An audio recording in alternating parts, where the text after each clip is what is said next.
Ty, age 11, reading from Gary Paulsen's Hatchet, Chapter 1, the first 3 pages. Brian Robeson stared out the window of the small plane at the endless green northern wilderness below. In a small plane, a Cessna 406, a bush plane with the engine was so loud, so roaring, so consuming and loud that it ruined any chance for conversation. Not that he had much to say. He was 13 and the only passenger on the plane, with a pilot named, what was it, Jim or Jake or something, who worked in his mid-40s, who had been silent as he worked to prepare for takeoff. In fact, since Brian had come to the small airport in Hampton, New York, to meet the plane driver by his mother, the pilot had only spoke 5 words to him: "Get in the co-pilot seat," which Brian had done. They had taken off, and that was the last of the conversation. There had been an excitement. Of course, he had never flown in a single-engine plane before, and to be sitting in the co-pilot seat with all the controls right there in front of him, all the instruments in his face, as the plane clawed for altitude, jerking and sliding on the wind currents. As the pilot took off, he had entered and exciting, but in 5 minutes they had leveled off at 6,000 feet and headed northwest.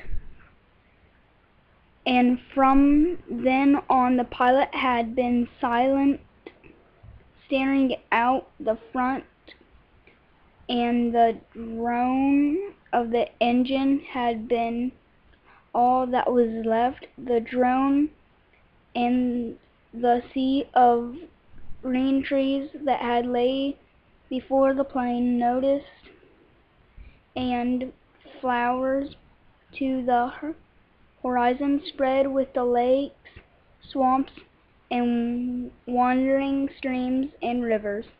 Now Brian sat looking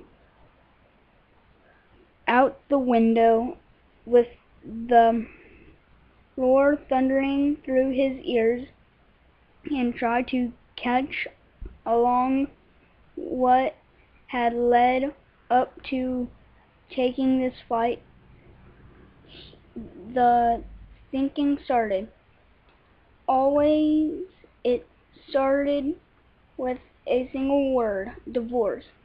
It was an ugly word, he thought. A tearing, ugly word that meant fighting and yelling.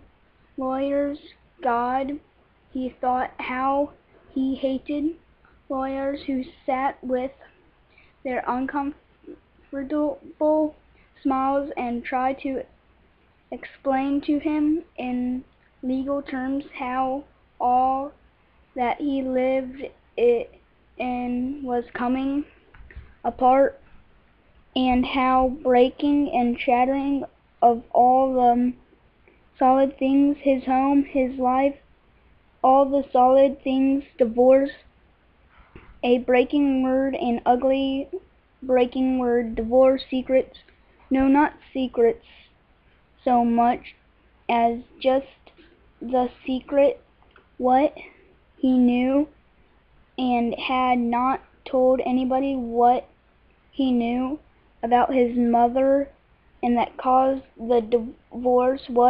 He knew the secret. Divorce, the secret. Brian felt his eyes beginning to blur, and he knew there would be tears. He had cried for a time, but that was gone now. He didn't cry now. Instead,